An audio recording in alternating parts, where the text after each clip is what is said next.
Good evening, everyone. Welcome to another Wednesday night with the Clear Mountain Monastery community. This evening, we're going to continue talking about the Maha-Asapura Sutta, which is Majjhima Nikaya, verse number 39. And this is a wonderful discourse in that it really does a great job of giving a full rundown of the gradual teaching, as the Buddha explains in various discourses, but this discourse pulls many different strands together. And we can see and have been going through it step by step. And the interesting format with which this discourse does that is through affirmations, which we'll get into. But again, I will do the traditional homage to the Triple Gem.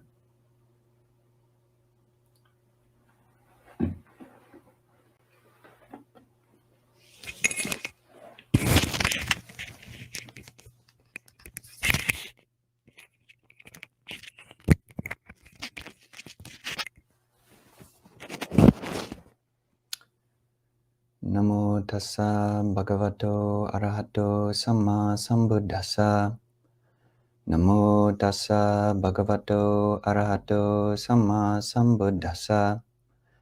Namo tassa bhagavato arahato samma sambuddhassa. Buddhang dhammang sanghang namasami. So this week, we have worked our way into the first of what are called the Apanaka Dhammas, the Apanaka Dharmas. These are Dhammas which are can be translated as always right. And there are three of them, which are sense restraint, moderation in eating, which is our topic for this conversation, and devotion to wakefulness. So the affirmation, which the Maha-Asapura Sutta introduces us to in this part of the discourse, is specifically, I will be one who knows moderation in eating. And people can follow along in the show notes in the description. There's a link to the discourse translation in English. And as usual, we'll have about half an hour of discussion around this particular training. And then we'll have about 15 minutes of question and answers. And then after that, we'll switch over to Zoom, and people can, we can interact more, going both ways. And I'll try to put a link in the show notes. That link is also available on the Clear Mountain Monastery website.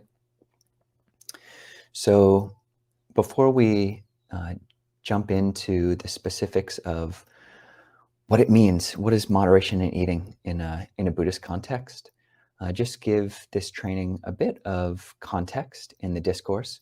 We've already had 6 different trainings in this sutta so far. The Buddha has encouraged us to reflect, I will be one who has a sense of conscience and fear of wrongdoing. It's the first training. I'll be one whose bodily conduct is pure, one whose verbal conduct is pure, one whose mental conduct is pure, one whose livelihood is pure. Then there is the sense restraint, the indriya samvara, and now bhojane matanyuta, moderation in eating. I'll be one who knows the measure with regards to food. After this, as I mentioned, we've got devotion to wakefulness, then training oneself. I will be one who is endowed with mindfulness and clear comprehension, sati sampajanya, and one who abandons the hindrances, and then we practice jhana and vipassana. So that's an outline of the full, very wholly encompassing way of describing the the gradual training. So in this sutta, as elsewhere, the Buddha gives a reflection which people who've been to our Ajahn Chah monasteries, or really anyone who's spent time in any monastery, you will have heard this this chant or this reflection. It's a stock phrase, or a what's called in textual analysis a pericope. This is a piece of repeated doctrine, or a repeated way of practice, which the Buddha uses again and again in different contexts. And here we have it in the context of a training. So that is, wisely reflecting, I use this food, not for fun, not for pleasure, not for fattening, not for beautification, only for the maintenance and nourishment of this body, for keeping it healthy, for helping with the holy life, thinking thus, I shall allay hunger without overeating, so that I may continue to live blamelessly and at ease. Yes. So for people who might not be familiar with that particular English translation, that's largely what we chant at Ajahn Chah branch monasteries. We have a standardized chanting book, and we chant that at least at Abhayagiri and at other monasteries I've lived at in this tradition. We chant that before the meal every day in English. In Thailand, we'll often chant it in Pali as well. And this chant begins with Patisankha yoniso pindapatang patisevami. And it's memorized by people who are close to monasteries and spend time in monasteries. And if you are such a person, or you're interested in spending time in monasteries, this is a good chant to learn, because it's very practical.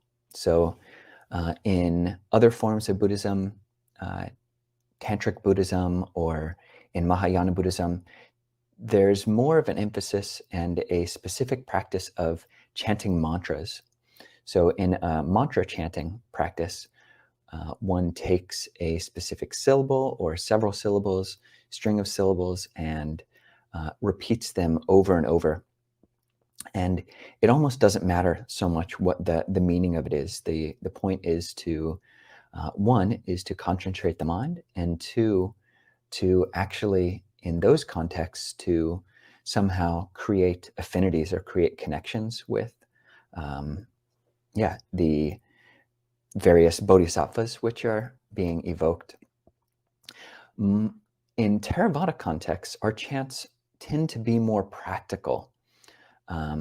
There's less of a magical element in the theravada chants that are picked up in Western Dharma circles, and this one is certainly no exception. There's a lot to reflect on here in the English, and if you learn the Pali, in the Pali as well. So we will try to go through each of these phrases, or get as far as we can, and examine some of the Pali meanings and what are the implications that the Buddha is pointing to here with this reflection. So wisely reflecting. Patisankha yoniso. So here the sankha, the word sankha, means to calculate or to reckon. Pati is a prefix which indicates directionality, moving towards something. So you're moving towards calculation, or maybe in line with a quote from a kind of habits expert named Peter Drucker. What gets measured gets managed. So this is just one way of conceiving of your practice of moderation in eating. It's just you can bring some way of measuring how you are relating to food, whether that's counting bites, which is something which many monks do, whether it's taking your food only in one bowl or in one container, which monks and even non-monks do. There's a somewhat popular book which came out, could have been 10 years ago, 12 years ago, called One Bowl, I believe, which was recommending this practice that the monks do for anyone, really. It's a matter of just taking all of your food in a single bowl. So it can be just finding a bowl which is about the right size for you and keeping in there all of your food. So that's one way. Eating only at particular times is another way of adding parameters to your eating habits. And yoniso can be translated as thoroughly, properly, orderly. Literally, it's from the source or down to the foundation. Yoni, as it is in English, it means the womb in Sanskrit and Pali. So something which goes down to the absolute bedrock. So what's most important? You're reflecting for a particular purpose, wisely reflecting. You're using yoniso manasikara. You're using your intellect in order to support your Dhamma practice. And the next line is, we eat this food. So here in the Maha Asapura Sutta, the wording is a little bit different than it is from what we chant in the monastery usually. So in the monastery we chant, wisely reflecting, I use alms food, pindapatang patisevami. Whereas in this discourse, they change the words around to aharang aharisama, which is we eat food. So it's not framed in terms of alms food, it's just framed in terms of food, which is makes it more accessible. This is not just something which is a monkish pursuit. It's not just something which ascetics who eat out of a bowl and eat only before noon or eat only one meal a day. It's not just for such robed people, but it's for anyone and everyone, because it really does support our life and our practice. And that's with this whole reflection, what is good to remember is the question of why we eat and how we eat and the purpose for which we are eating. The next phrase which we come to is not for fun. So this and the next three trainings are formed in the negative, and they are put in a particular Pali case, Pali noun case, which indicates for the purpose of. So we eat not for the purpose of davāya. We eat not for the purpose of distraction. The typical translation in the Ajahn Kovilo chanting books is not for fun. But I think perhaps a more useful translation can be, not for distraction. This is something which is so easy to do. We just eat to numb other unpleasant feelings. So we don't eat for diversion. The purpose of our eating should not be to, just distract us and divert us from something more important, which is a keeping in mind that we don't want to eat too much, we don't want to eat too little, and we don't really want to get carried away with this. When you translate it as not for fun,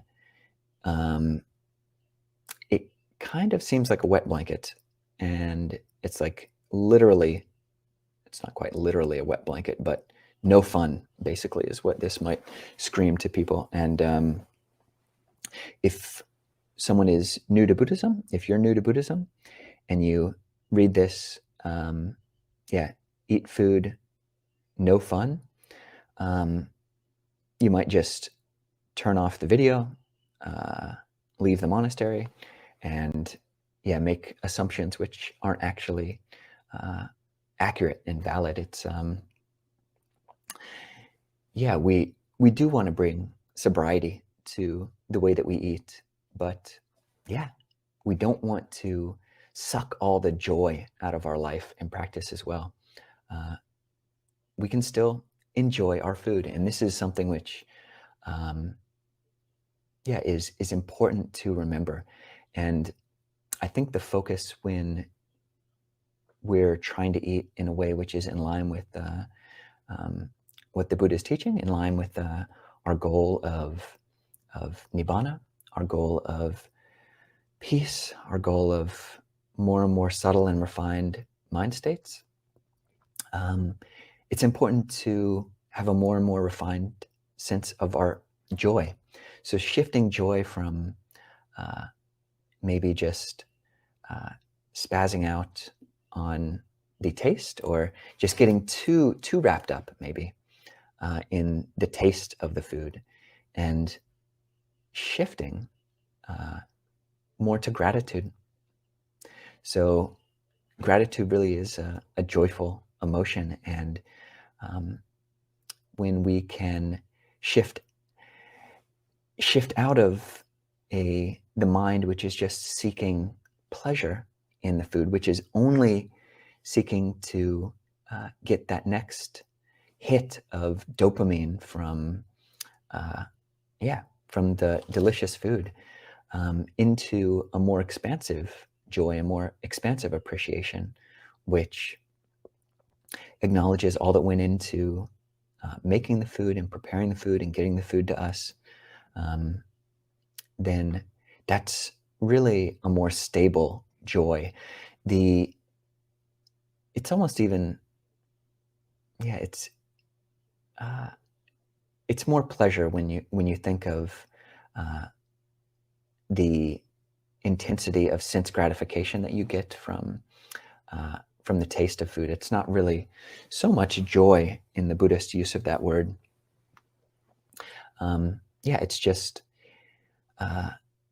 one, it's the desire that we have for the food that gets us excited. We see the food, we smell the food, and we get it close to our mouth. And that's just before we take that first bite. That's really when the dopamine is at its highest.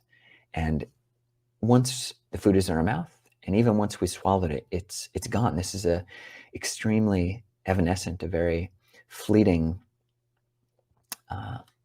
form of happiness and even of pleasure. So shifting, we can still have fun in the sense of joy. We can, how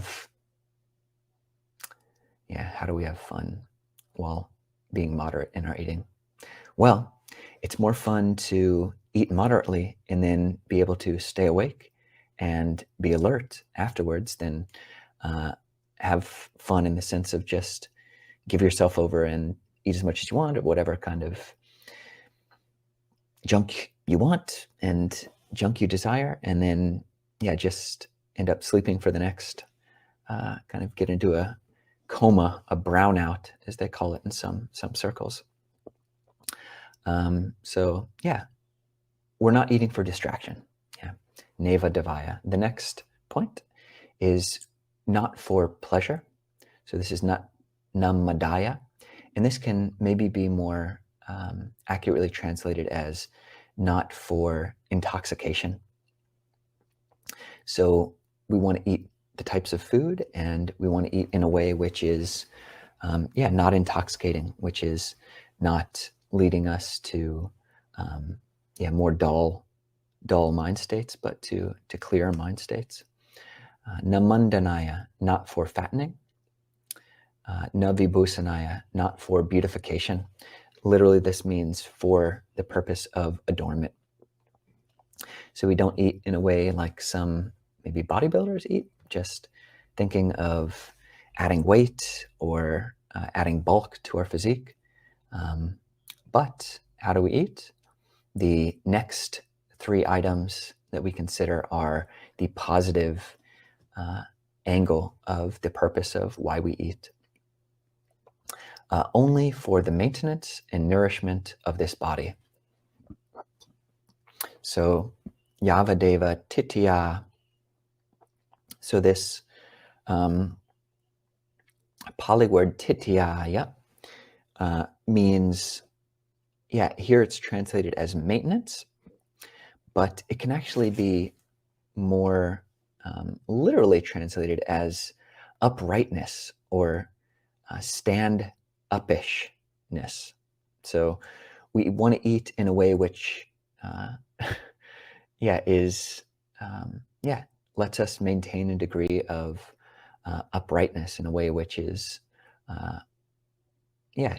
is not literally, if you eat too much, then the body sags forward and you start kind of slumping. So we want to eat in a way which is upright. And we want to eat for the nourishment of this body. And this is really important. Many people, when they first encounter Buddhism and maybe come to a monastery and hear, monks or kind of dour visitors to the monastery chanting this list of 32 parts of the body: spleen, heart, lungs, hair of the head, hair of the body, nails, teeth, skin. And it just seems really depressing. And it makes it seem like Buddhists just hate the body. But it's important to realize that the Buddha presented the body in many different ways. There are many different body discourses. And here we see a really positive angle that the Buddha is pointing to us to. We want to eat in a way which nourishes the body. So don't forget that, and don't either starve yourself or eat too much. Find balance. The next line is interesting because it's framed in a particular way which seems, in one way, it seems monastic specific, but when viewed in another way, it doesn't have to be. So the next line is for helping with the holy life. So the holy life here is the brahmacharya, literally Brahma, as in a Brahma gods, the highest gods, divine beings, charya, the faring or the walk, the conduct of the divine. So we want to eat in a way which helps divine conduct. And oftentimes, usually, this word brahmacharya means celibacy. It means monastic life. But as we found earlier in this discourse, the typical way of referring to it, of moderation in eating being phrased as eating alms food. Rather, here we have eating food. So this discourse is pointing to a wider audience than just monastics. So what does it mean? How can you eat in a way which supports your holy life?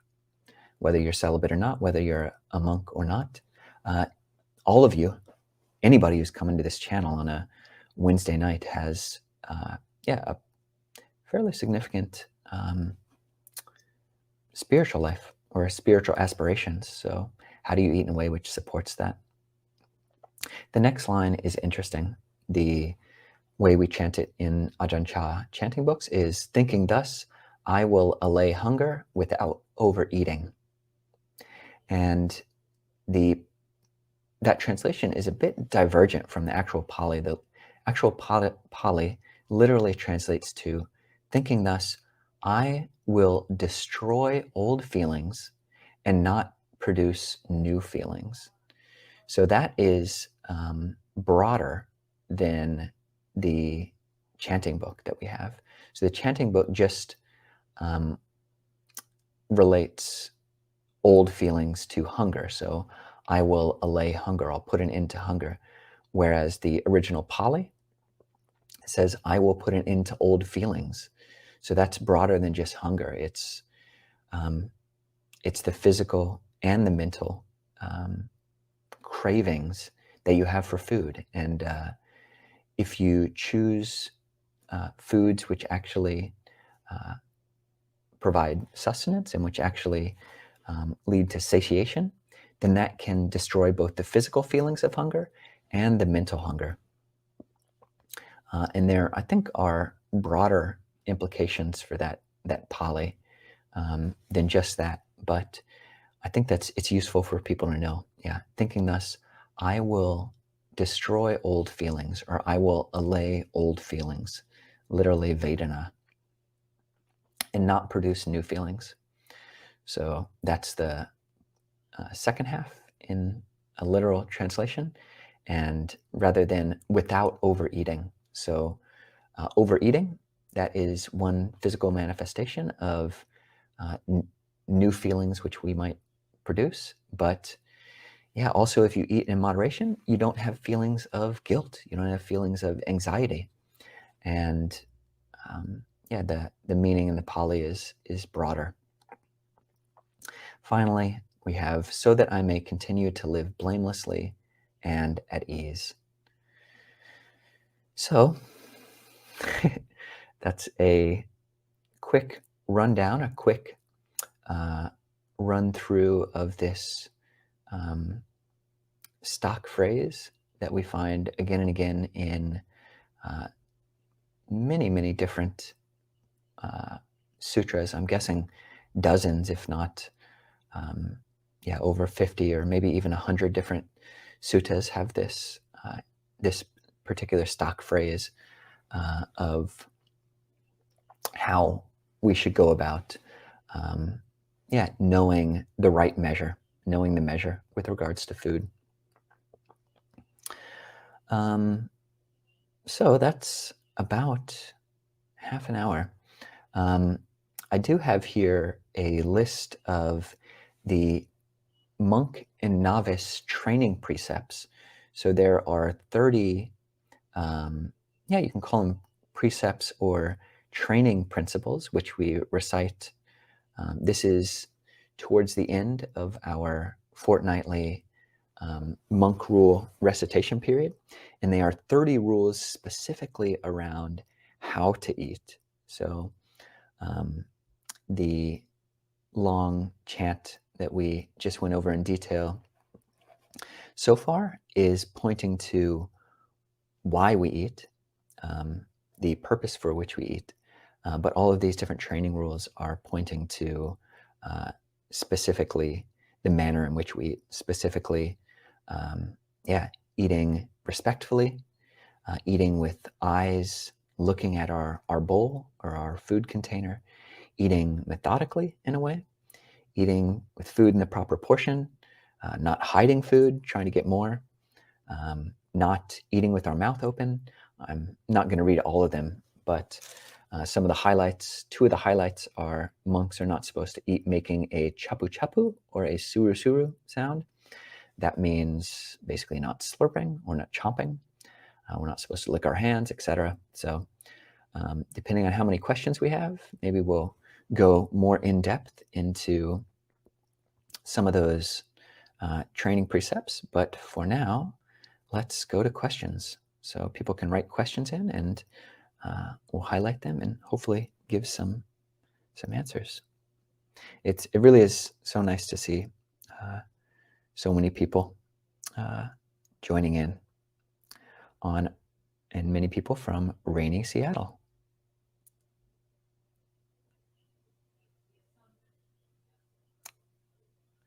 And tornadoes. I hope everybody is staying safe. Okay, so here's one question. And this is about, I think, the translation of davāya. So that is,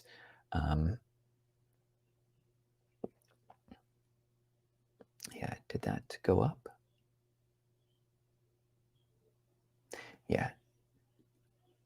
So could this mean recreationally? I think it could, yeah. So one way of recreational eating, or for sport, is another way this word is translated. Dava is used in different discourses to mean, yeah, games or like running around. And so, yeah, like hot dog eating contests or hamburger eating contests. If you're hoping to align your practice with the way the Buddha is suggesting, yeah, you might need to give up your hot dog eating contest days. No hate, but yeah, it can be painful.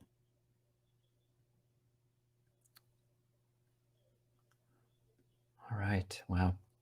People having to leave the session because of storms. I'm sorry to hear that.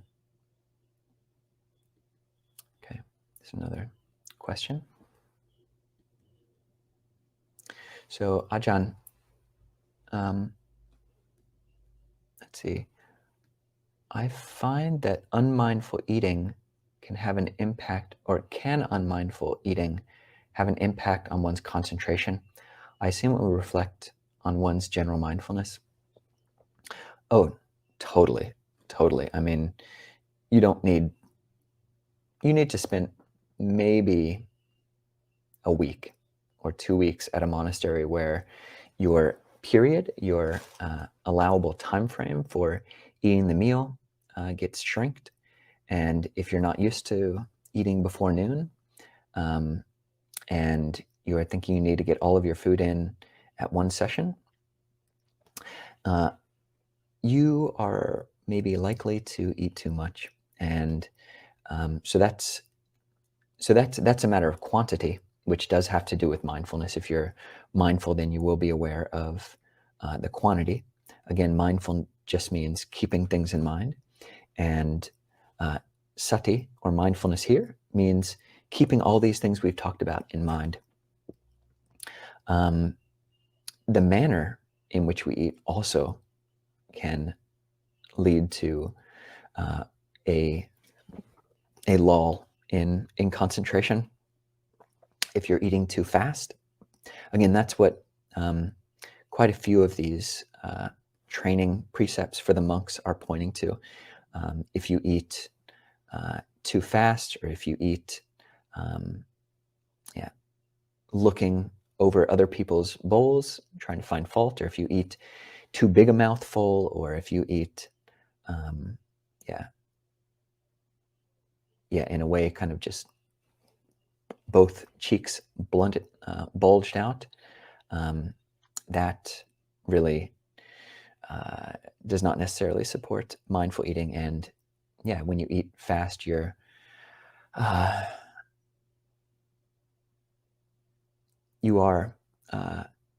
you can feel a result in your meditation after the meal.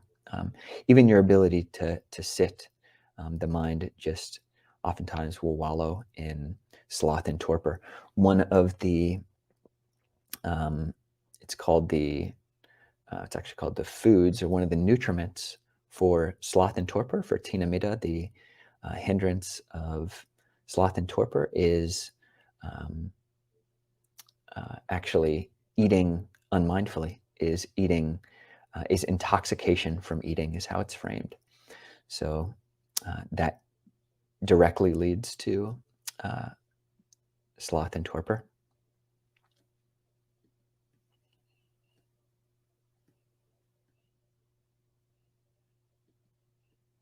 Okay. People often talk about moderation in eating in regards to greed. Can you add more about aversion? Sometimes I'm eating only because I'm considered underweight. Wow, interesting. Yeah,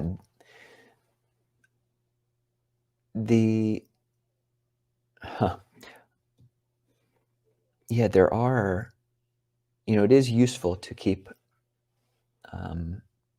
modern criteria for underweightness, of being underweight. If your BMI is under whatever 18 or 19, that may have health consequences for your body. The Buddha is mostly pointing to your mental aspect. So regardless of what your BMI is, you want to eat in a mindful way, and you want to eat foods which support your practice in a way which supports your practice, increases wholesome mind states, and helps decrease unwholesome mind states. Usually it is greed, or even in a Christian context, like gluttony, your lusting for food, is framed in terms of greed. But certainly aversion, self-aversion is one reason why, which leads to a lot of just eating for distraction. And that's it's unhelpful, and it's good to notice it. And I think it's quite astute that you have been able to label that, and just keep an eye on it. And the solution for aversion is loving kindness. So how can you bring loving kindness to your way of eating? Thich Nhat Hanh has a lot to say about that. Eating in a loving way. Both grateful for the gift of the food, grateful for others who brought it to you, and grateful for your body. Okay, how have you found following the precepts regarding food has helped you to have a healthy and joyful relationship to food and positively influenced other areas of your life? It's a really good question. For a while, I was really, so I've memorized, as like many monks, memorized all of the training precepts in Pali, and I think I know the meaning for all of them in English as well. And it really does, the precepts might better be framed in terms of mindfulness cues. So the last 70 of the 227 precepts, generally speaking, are framed in terms of this is to be trained in. So they're not necessarily moral violations. It's just a way to train. It's just a way to hone your mindfulness in a particular way. I'm going to eat with my eyes. I'm not going to look around. I'm going to keep my eyes on the bowl. And this is practiced really strictly in certain monasteries in Thailand. I've heard of Thai senior monks, just really hammering, young monks who are kind of staring this way and that while they eat. So that actually doesn't really sound very healthy or joyful, but I think, it begs a really interesting question. How can I relate to parameters in a joyful way? So basically, it's almost like a test. I've taken on these rules, and can I experience joy while still keeping all these rules? And the answer is yes. The answer is an emphatic yes. And there's nothing, just because I'm not licking my fingers or licking the bowl, which are two of the rules, or just because I'm not slurping up the soup, which is another rule, doesn't mean I'm not enjoying it, doesn't mean I'm not experiencing gratitude. It's, I think it's a good question, and I will say I have not perfected it, but I think you point to a really useful way to pick up any kind of training that we're doing. Is this is for joy and this is for health. Okay, the approach of consuming food as medicinal is used in teaching. What is the best approach for layperson to practice as society is maybe deluded or filled with advertising to tempt our unskilled and untrained mind? One is just to realize that, and to really take that in terms of knowing that's exactly what advertising is doing.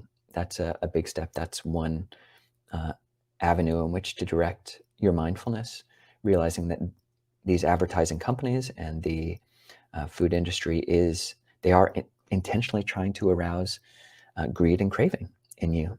And seeing it as medicinal is one thing which you see in the discourses. Another simile is, just as grease makes gears move smoothly. So take food. That's a little bit less, that's a bit more mechanical, maybe less holistic or organic, but it is a metaphor which the Buddha used. Okay. Now we're getting close to the end. We're going to switch over to Zoom in just a few minutes. So see if we can get to the next couple questions. So I noticed that even if I'm not working physically, but working mentally, I feel hungry at regular intervals. That is so true. Yeah. I think I've heard in Chinese medicine there's some estimate that 80% of the body's energy goes into mental work, into thinking. And I think it's, Western medicine, there have been studies as well about how many calories the brain uses just for normal everyday tasks. And it's huge. And you'll definitely experience it with agitation and worry. So if you're visiting a monastery, or you are maybe trying to not eat after noon, which is something which we do at monasteries, then you really should work to get your restlessness under control, because that restlessness just it's like gerbil on a wheel. You're using calories at a heightened rate, and the more you can relax, the more you can meditate, then the slower the burn is. So yeah, it's a very good point. And I think this will be our last question, just given time. So I find that it helps me to be mindful about my food consumption, to simply set a time at which eating is done for the day. So I prefer not to eat after 5 p.m. Any thoughts on this practice for lay people? Yeah, genius, perfect.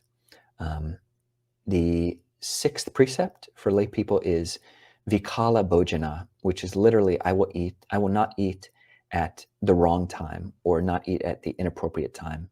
For monks, that's defined as before solar noon. But for lay people, you can define that, you can take that principle however you want. If you're taking the 8 precepts at a monastery, which include the 6th, then you should take it as meaning solar noon, or whatever the standard is at the monastery. But yeah, great.